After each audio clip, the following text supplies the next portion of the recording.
Ei, ei. Alô, alô. Oi, gente, feliz domingo. Hoje a gente tem um chá comigo com o professor Roberto Simões. Bastante feliz com a presença dele aqui. Então, bem informal, sentados no chão, nos nossos zafus. Eu convidei o professor Roberto para a gente falar sobre os fluxos molares e moleculares, bastante difundidos por Deleuze e Guattari. Então, uma conversa bem tão tranquila, tão fluida quanto os próprios conceitos sugerem. E bom, ele vai falar com quem é Deleuze e Guattari, ele vai falar sobre alguns conceitos também, mas o legal da nossa conversa é tentar cruzar essas filosofias, né? O trabalho da yoga restaurativa com as filosofias de Deleuze e Guattari, que são teóricos que discursam bastante nos campos como da psicologia social, que trabalha bastante com grupos e que eu tenho trazido bastante desses conceitos, desses textos, dessas conversas para os meus grupos de formação. Então, eu gostaria que a gente conversasse, professor Roberto, sobre molar e molecular, sobre essas afecções territoriais, né, que são conceitos antagônicos e, ao mesmo tempo, eles se complementam. E eu sei que, para a gente entender eles, você vai ter que conversar um pouquinho sobre os corpos sem órgãos, talvez citar um pouquinho o dramaturgo Anton Artaud, mas seja muito bem-vindo à nossa live.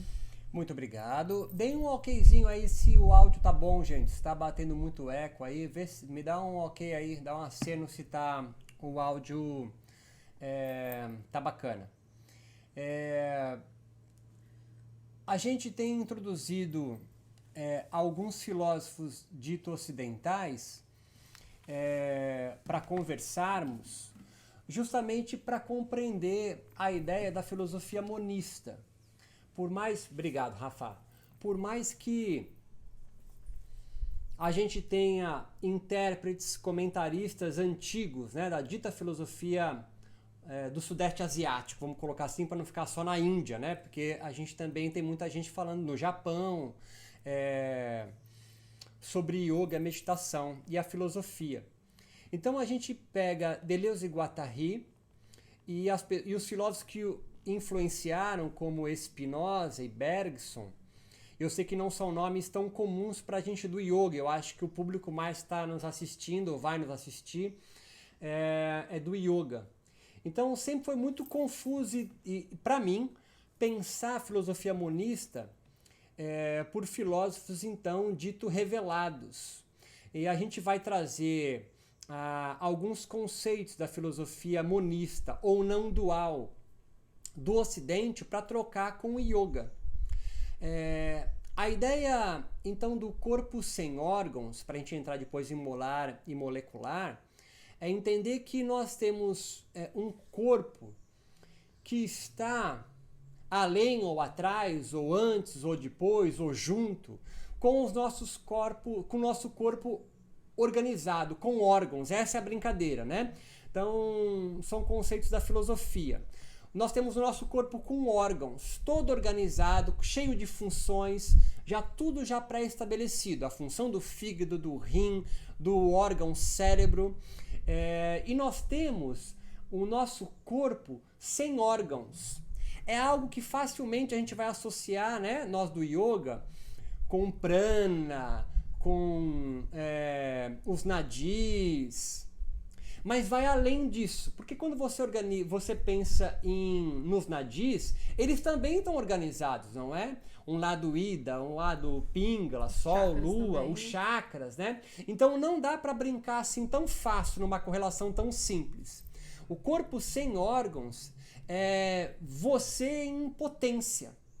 É tudo que vai atravessar você e vai colocar você com mais potência, mais alegre, mais perfeito, mais próximo da perfeição, ou vai decompor com você. Encontros que vão fazer o seu corpo sem órgãos diminuir a sua potência. O molar e o molecular também são dois nomes que vão ser criados como conceito, e você pode falar, puta, mas são uns nomes mó difícil, nada a ver, não consigo entender. Cara, pense em você, se você entender o prana, chakra, kundalini, a ideia de molar, molecular, corpo sem órgãos está aí também. e vai nos ajudar a compreender a filosofia do yoga. O molar, então, é o que está no seu corpo com órgãos, né? É as suas organizações.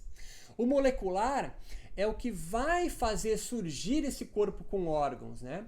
Que são os seus atravessamentos. E a gente vai brincar com isso pensando nessas aproximações da fisiologia e da filosofia do yoga. Então, para amarrar esse preâmbulo, a fisiologia, o estudo do funcionamento dos corpos e do corpo no yoga, com a sua filosofia, estão intimamente ligados. Então é isso que a gente tem que partir desse primeiro preâmbulo.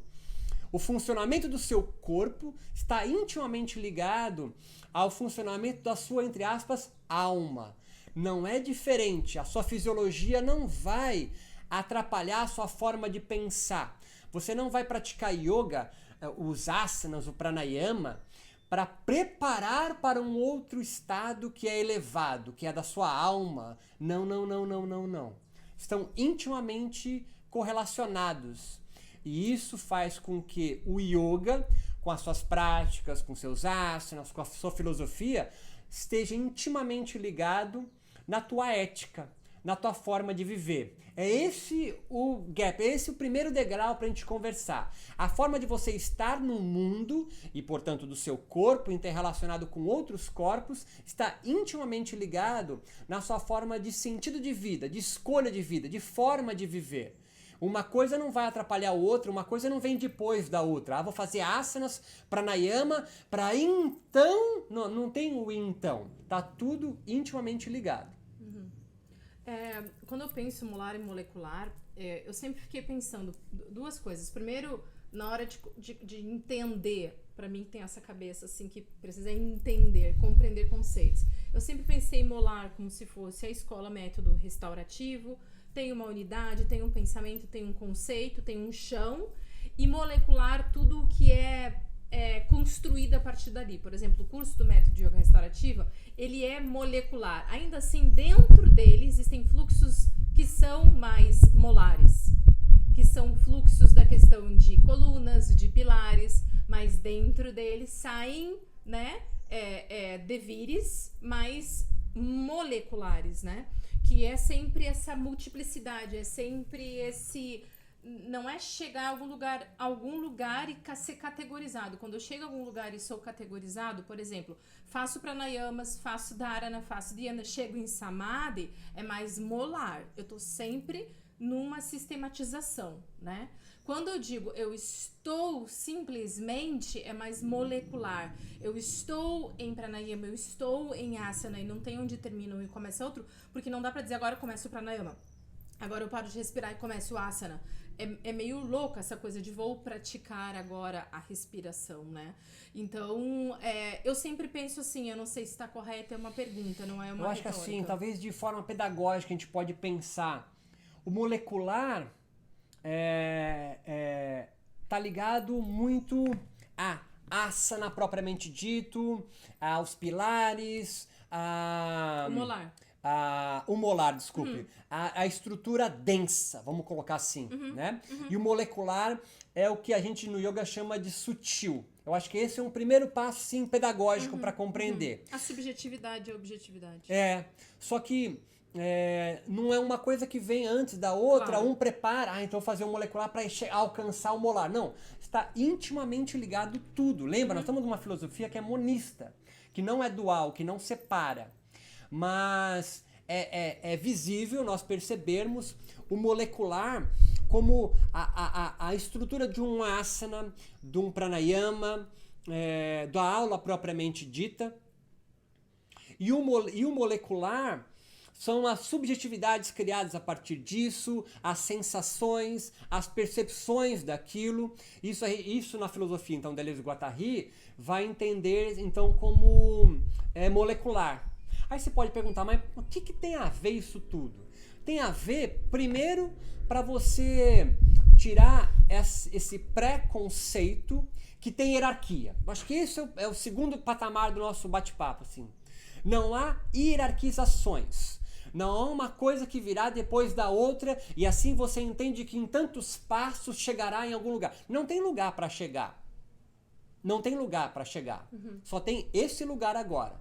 Né? Então, molecular são estruturas e o molecular... O molar são estruturas e o molecular, por isso que vem do nome molecular, de molécula, né? De menores partículas, mas constitui esse todo que é molar. Então, o molar é constituído de molecular, mas não adianta você olhar só um, só o outro. Eles estão intimamente interligados. Coexistentes, exato. A palavra acho que é até melhor.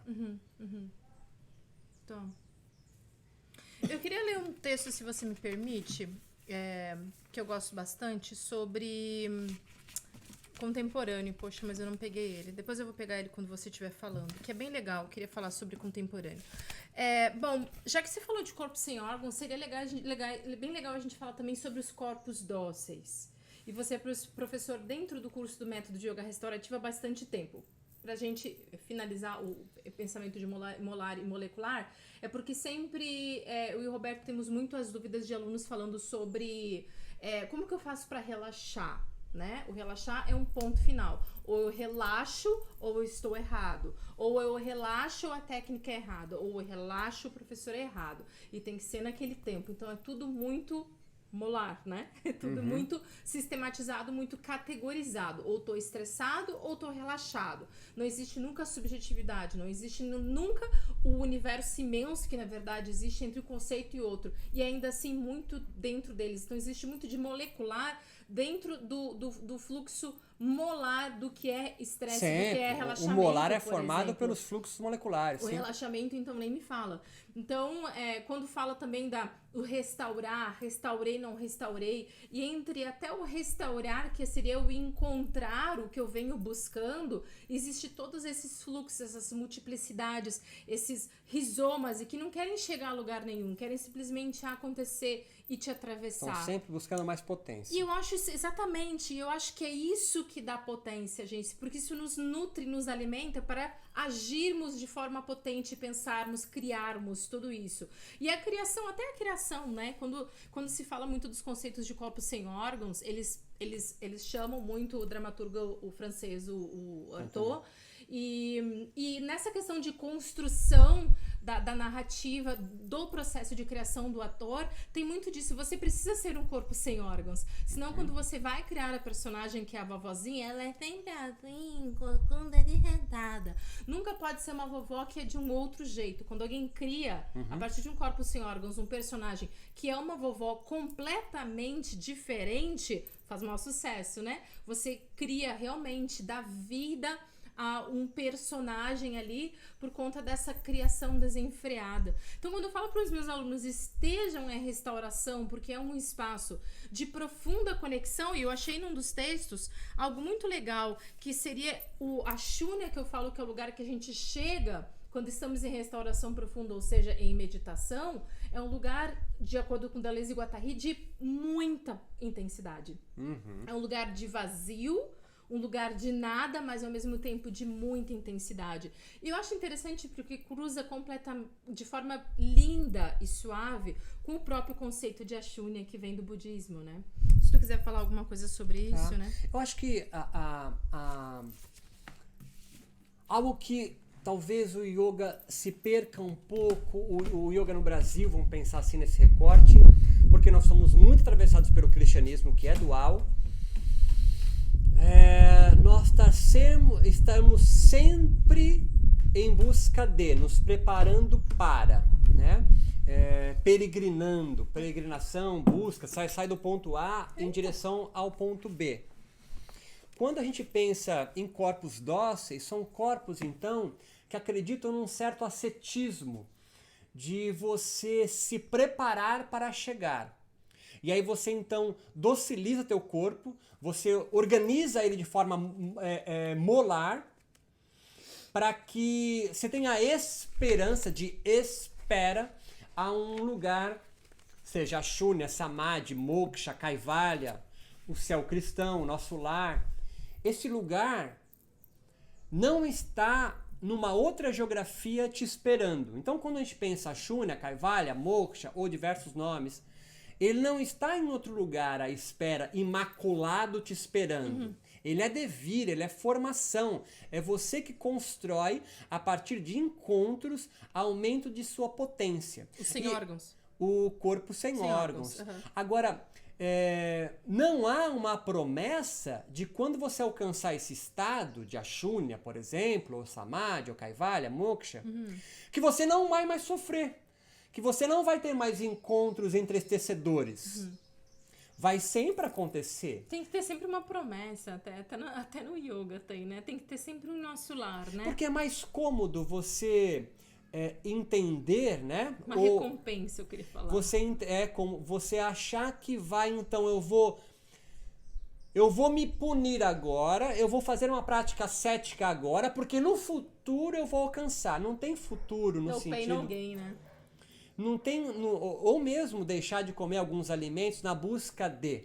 Você pode deixar de comer alguns alimentos, ter uma certa prática ascética, de cuidar de si, já que a gente puxou Foucault, mas é com vistas ao aumento da sua potência agora, né? De busca de encontros agora. A prática de yoga, então, seja restaurativa, ou quer que seja, não é para você alcançar algo no futuro, é para durante a prática, imediatamente após, ecoando depois, você encontre o Ashunya e mantenha-se no Ashunya. Ashunya, então, o Kaivalya, o Moksha, lá não sei o que dar para isso, bem-estar, não é algo de recompensa, mas é um acontecimento, é um encontro, ou são encontros. São encontros do nômade. Encontros nomádicos, não sedentários, né? Essa é outra brincadeira, né?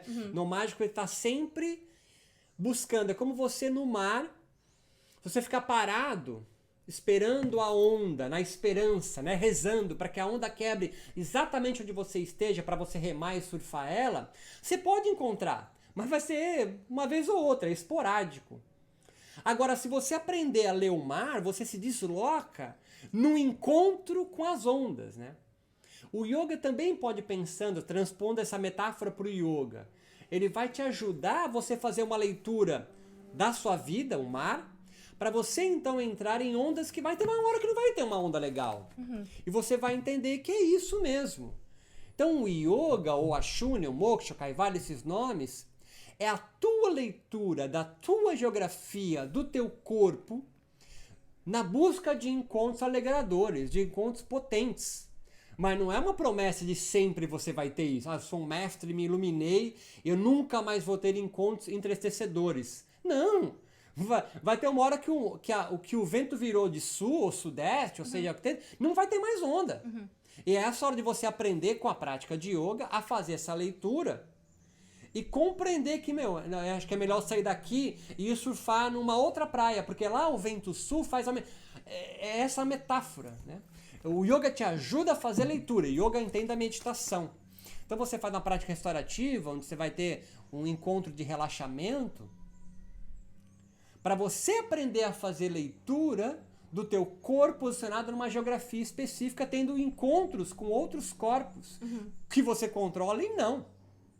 Esse jogo, o jogo cósmico, ou Lila, e não é à toa que Shiva, o deus criador do yoga, na mitologia do yoga, é um dançarino, ele está sempre em deslocamento, ele é nomádico, ele não é sedentário, sentado num trono, comandando o mundo. Não, ele está dançando, pisando na ignorância. Ele está sempre desestruturando uma estrutura fixa. Sempre, sempre. Desterritorializando e retoralizando novamente. Exatamente. Para ficar na Por brincadeira. isso que fala que o molar e o molecular, né, é um fluxo. Sempre. É um fluxo, que quando você reterritorializa, você já está no molar de novo. E o movimento de sair e reterritorializar é o movimento molecular, né? Exato. Tem uma parte do texto aqui super bacana que faz assim, o Mil Platôs, na verdade, né?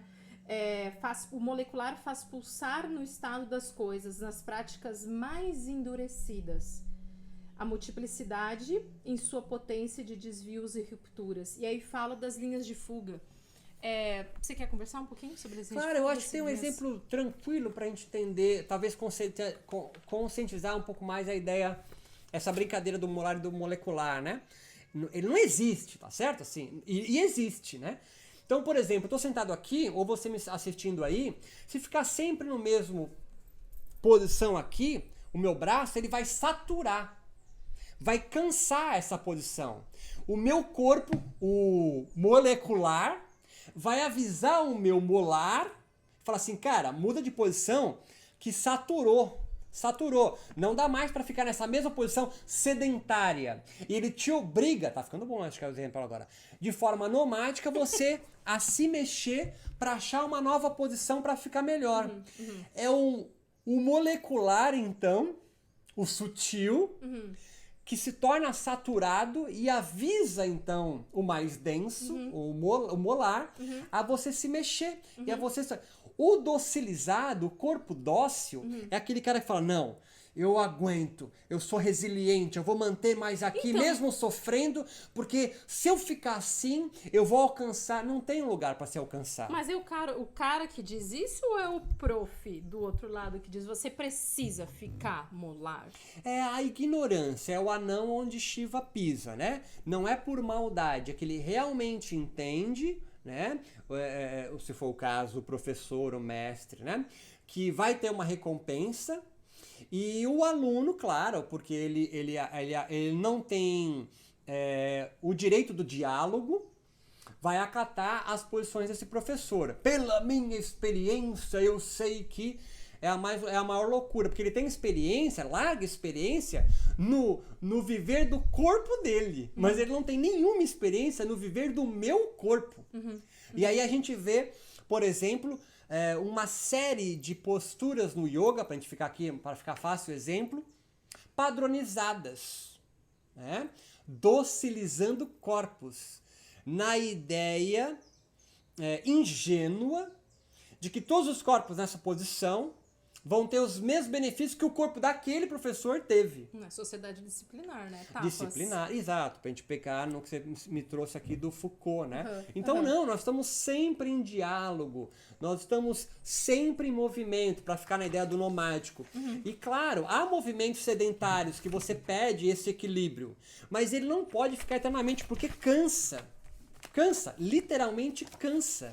E você precisa estar sempre se moldando nos encontros com os corpos. O encontro do meu corpo com o chão e essa posição tornou saturado esse meu corpo. E eu preciso me modificar. Então, várias escolas de yoga existem, vários métodos de yoga existem, várias posturas de yoga existem, várias formas de pensar o yoga existem, porque há vários corpos precisando de novos encontros.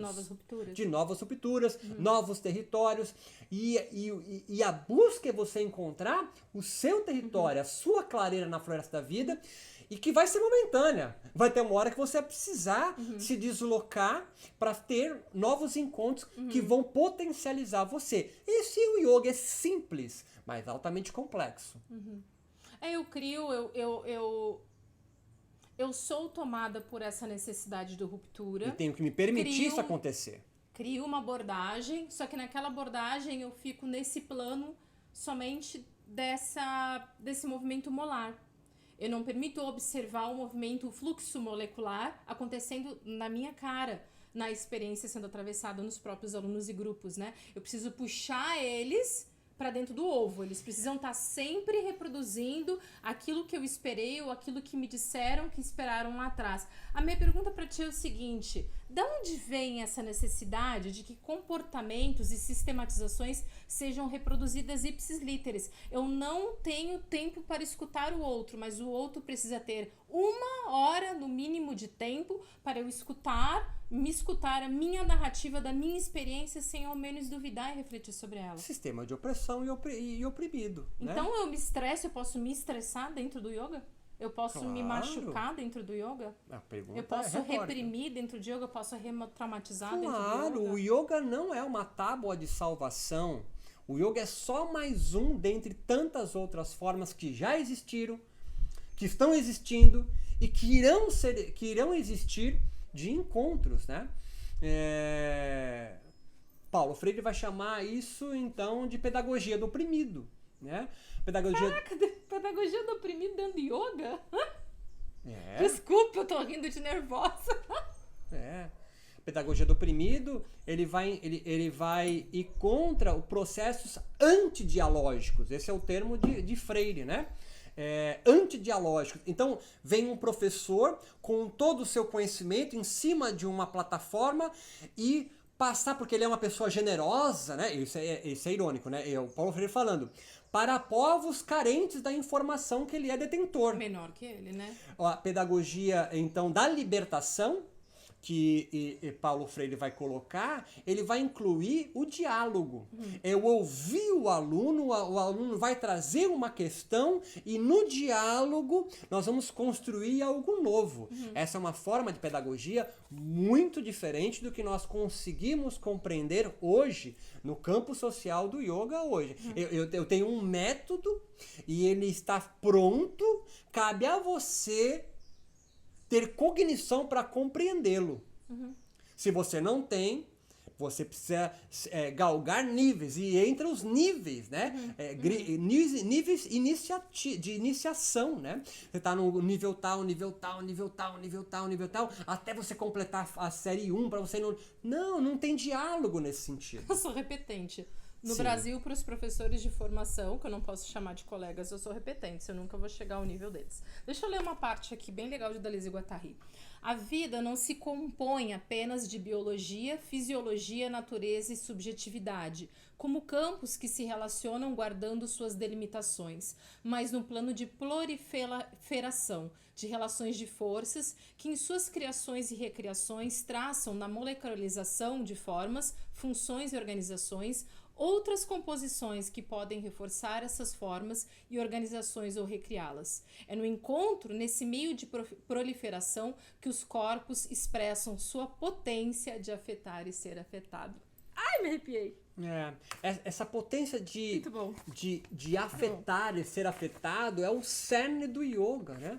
A gente vai fazer posturas, você pode chamar isso posturas para desreprimir, mas o que adianta eu estar desreprimido se não há um espaço para que eu possa, então, buscar novos pedaços de terra? Se eu já dou pronto o yoga, não tenho o que eu conversar. Ele já está pronto, né? Cabe a mim a incluí-lo na minha vida. Então, eu me adapto a um yoga que já veio pronto, perfeito em si mesmo, imaculado, né? Não sou eu que falo, é a tradição que fala através de mim.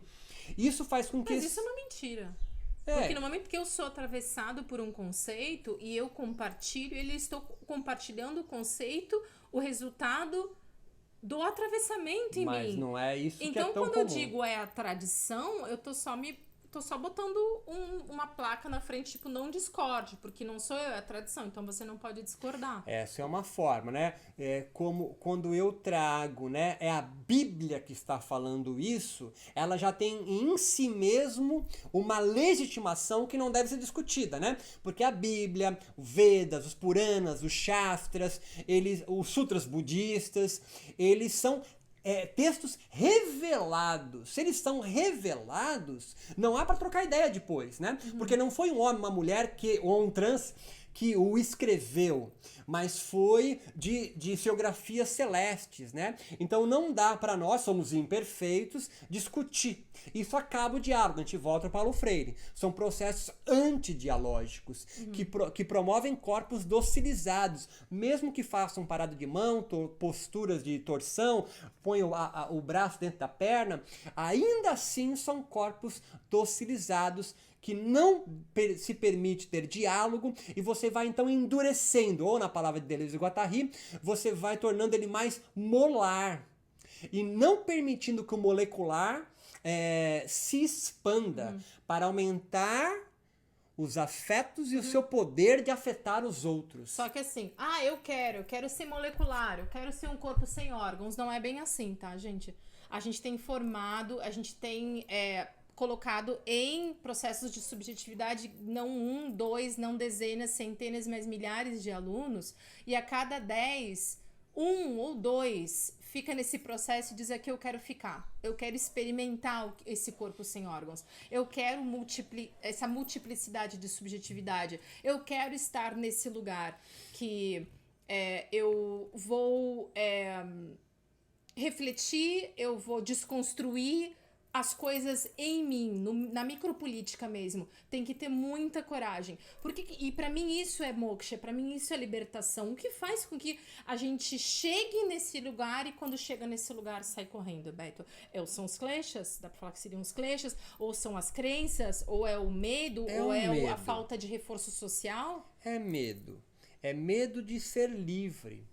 Eu sei que pode parecer um contrassenso essa frase. Não é não. Mas você tem medo de ser livre.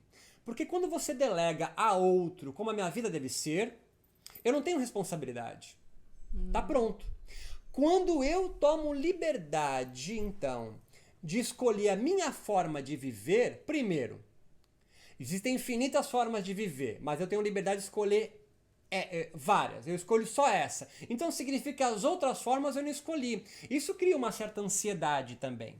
Agora, se vem alguém de fora com uma certa legitimidade, com o nome de swami, ou de padre, ou de pastor, com um nome iniciático, ele te dá legitimidade e você fala, cara, eu não tenho mais nenhum tipo de preocupação. É só seguir isso aqui, tá pronto. É uma espécie de coaching, mindset. Eu tenho meu mindset, eu vou manter ali. Você se sedentariza, né? Você não permite que novos encontros te aconteçam. Não, isso vai me desviar, não é? Ai, perfeito. Isso me desvia do meu objetivo. Não tem objetivo. O objetivo é manter-se alegre, potente. Sendo afetado. E com poder de afetar. Ser afetado e com poder de afetar. Kaivalya, então, a liberdade, moksha, não você queira dar para isso, redenção, se você é mais católico, é a liberdade de poder escolher a sua forma de viver, criar os seus valores e não fazer Ctrl+C e Ctrl+V de valores alheios. Porque serviu para aquela pessoa, serviu para aquela sociedade, mas a pergunta é, será que serve para você? Para mim serve. Ótimo! Mas isso não significa que seja algo a priori, né? Que todos os corpos vão se organizar de forma perfeita, se alinhando com planetas, vivendo essa vida. Não. Há, então, várias formas de experimentar yogas. Por isso que sempre houve, haverá e continuará tendo yogas, e não yoga no singular. Aquele livro que chegou semana passada que eu estava lendo sobre grupos em análise e esquizoanálise, né, dentro de grupos e psicologia social, logo na introdução o autor, que são vários autores na verdade, fala algo muito bacana e que eu acho que tem a ver bastante com yoga. Fala assim, não tem como a gente pensar os processos de subjetivação do ser humano ou a gente pensar até que ponto um certo dispositivo vai alcançar aquela pessoa, de que forma vai atravessá-la, sem a gente contextualizar no espaço-tempo, pelo menos político e social daquela época, sabe? Então, quando a gente fala assim do texto tradicional, eu fico pensando assim, não dá pra botar esse negócio fora? Não dá pra botar a Bíblia fora? Não dá pra botar esse negócio fora no sentido de isso nos liberta ou isso nos escraviza? Porque quando você é potente, você pode saltar, eu salto, aí o cara pega uma espingarda e te dá um tiro. Não Então, era pra eu voar? Era, mas nem não tão longe, tipo assim, mas não vai tanto, não fica tão alegre, não pensa tão longe, não duvida de mim, é muito louco isso, né? Mas assim, isso não faz com que nós tenhamos o direito de aniquilar outras formas de conhecer. Claro. Porque senão a gente vai pro mesmo lado, né? Sim, perfeito. É o fascista, o pequeno fascista de um lado, né? O que nós estamos buscando, eu não gosto da frase clichê caminho do meio, né? Não é do meio, é um caminho atravessado, né? Do diálogo, da conversa, da possibilidade. Eu acho que o mais importante, talvez que resuma isso, é você ter o direito de ter dúvida, né? Aquela pessoa que adota uma forma de viver alheia, ele não tem dúvida, né? E a dúvida, ela é importantíssima para que nós não nos conhecemos. Tal autoconhecimento advém da dúvida. Mas quando você começa a se autoconhecer, você parte de um pressuposto platônico, aristotélico, que você é lindo, né? Que você é o bem, né? Você é o bem. Não, você não é o bem, né? Você é tudo. E às vezes você começar como uma prática restaurativa, né? Que você se afunda em si mesmo, você começa a perceber que você também é o mal, né? O mal também lhe atravessa. E aí você foge. né? Aí você quer uma resposta rápida. E para respostas rápidas tem muita gente, porque é algo rápido, né? E isso atrai muito mais gente do que você fazer o cara começar a construir dentro dele os seus próprios valores. Isso gera muito trabalho, as pessoas não querem isso. Bengalas, né? Querem a coisa rápida. Bengalas. E aí se constroem, então, as instituições. Mas isso não faz com que a gente queira aniquilar as escrituras sagradas. Elas são muito importantes. Elas continuam hoje ajudando muita gente. Sim, mas para consulta, não para levar embaixo do braço com a outra mão dizendo isso que é certo. Assim, eu acho que assim, quer seguir um caminho já pronto, tanto quanto bom, mas não seja caga-regra, né? Não entenda que porque funcionou com você, você tem que universalizar. Não. Eu sigo esse texto, eu sigo essa tradição, eu sigo essa filosofia. Maravilha, mas não tente vender para mim o que deu certo para você agora, porque pode ser que não dê mais para frente, porque nós somos nômades, nomádicos, né? Então para te resgatar o conceito, o molar e o molecular em nós se construindo, tem uma hora que satura. E eu vou ter que mudar a minha posição. Para me acertar. E isso acontece o tempo todo, isso é vida, né? É a nossa forma de estarmos no mundo. Sempre em composições e também em decomposições. Nós somos feitos de encontros. E os encontros têm que estar muito claro pra gente a atenção nestes encontros. Né? A atenção nesses encontros traz de novo o yoga como algo muito benéfico, ele nos ajuda a aumentar a nossa atenção, mas a atenção a todos os outros corpos que estão nos atravessando agora e também quantos corpos nós estamos atravessando também. Bom, eu acho muito legal a gente pensar assim, a hora que, como professores, que a maioria que pelo que vejo são, como que a gente coloca esse discurso todo na prática. Vou utilizar uma metáfora, gente. Eu tenho um copo aqui com alguma coisa.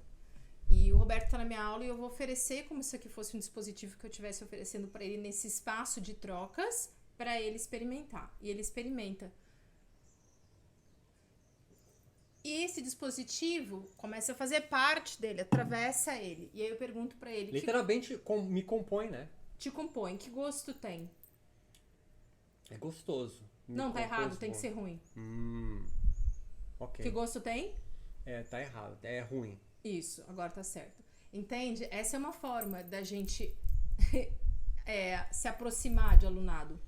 Outra forma seria gosto bom, você falou. Eu gostei. Ok. Eu gostaria demais. Vamos dizer que eu perguntasse pra outra pessoa, oferecendo o mesmo dispositivo, e ele dissesse, tem um gosto acho que de pêssego, ok. 15 pessoas junto comigo numa roda, né? E não organizadinhos conforme uma sala de aula de uma sociedade disciplinar, né? E pronto. Acabou o encontro. O encontro não é assim, legal que vocês tiveram experiência. Agora, eu vou mostrar pra vocês nas lâminas o que a biologia, o que a fisiologia diz sobre o líquido que tem aqui dentro. É um dispositivo, e aí você é atravessado pelaquela experiência e você tem um resultado sobre aquilo. É isso a prática do yoga. O yoga é uma filosofia, gente. O yoga é uma filosofia. O yoga não é um protocolo. Nós podemos criar protocolos a partir do yoga, do que for, né? O que é? Ela pergunta. É guaraná sem açúcar. Ele adorou, não sabe o que era. Podia ser cerveja, né? Ela disse eu perguntando, né? O que é? Eu poderia dizer assim, por exemplo, é um líquido. Para não dar informações além disso, é um líquido que você bebeu, né? Então, do que é feito é a parte da química dela. Então, isso tudo é molar. O molecular são os sentimentos, as emoções, aquilo que fluiu em você a partir daquele experimento, daquele momento, daquela... encontro mesmo. Daquele encontro. Obrigada, Beto. Que não deixe de ser eu, né? Porque esse corpo... entrando em contato com o seu corpo, e não é só contato, né? O que eu ingeri sou eu agora. Digere essa ideia. O que eu ingeri agora sou eu. Agora, sai do copo de guaraná e pensa numa prática de yoga de 1 hora. Aquela prática agora sou eu. O encontro faz com que eu me modifique. Eu sou um outro Roberto depois do encontro com esse líquido, que agora sou eu. Ele faz parte do meu corpo molecular, não do molar, mas do molecular. Ele faz parte de mim. Em breve, dentro de 15 minutos, ele vai correr pela minha veia, os componentes daqueles corpos. Quando você faz um pranayama, é o ar entrando em você, mas não é um ar que entra e sai. O que sai é você. É e aquele coisa, ar que entra, exato, e aquele ar que entra, nitrogênio, argônio, oxigênio, vai fazer parte de você. Então, os encontros de yoga, os encontros yógicos, diferentes escolas, tradições, leituras, o que é que seja, quando atravessam você, compõem você. Você vai colocar para fora você. Então, o yoga é uma caixa de ferramentas que te ajuda a ser atravessado e compor a você. Eu posso fazer um encontro yógico e decompor comigo. Falar, nossa, a aula não foi muito legal, não gostei. Sair com menos potência. E tudo bem. Talvez numa aula de amanhã seja composta com você e te aumenta a potência. Esses encontros são a parte mais importante. A gente pode colocar a essência do yoga, é a promoção de encontros. Ou corpos molares sendo atravessados por afetos se transformam em moleculares também, Bárbara. Claro.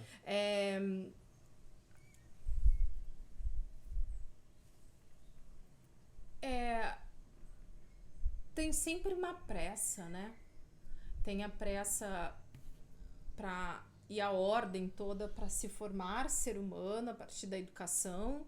Tem a época até da religião entrar na sua vida. Tem a época de cumprir com as regras sociais.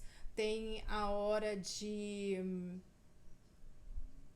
passar só a olhar TV. Tem a hora de desistir dos sonhos. Tem a hora... A gente pode passar uma vida inteira adocicado. A gente pode passar uma vida inteira em espaços completamente molares. É como se você fosse um ventrílogo sendo oprimido. Guiado. Às vezes a pessoa não se acha que ela é oprimida, não. Não, ela pode não ter. Ela tem reforços. Sim. Nossa, você tem 20, já não, tem ter um casalzinho, consciência já tem da sua opressão casa, já é um primeiro passo para sair, né? Sim, mas o que eu faço quando eu tenho consciência de que eu não sou um ser tão livre como eu achei que era, e por isso que me sinto adoecido, né? Ou ansioso, né?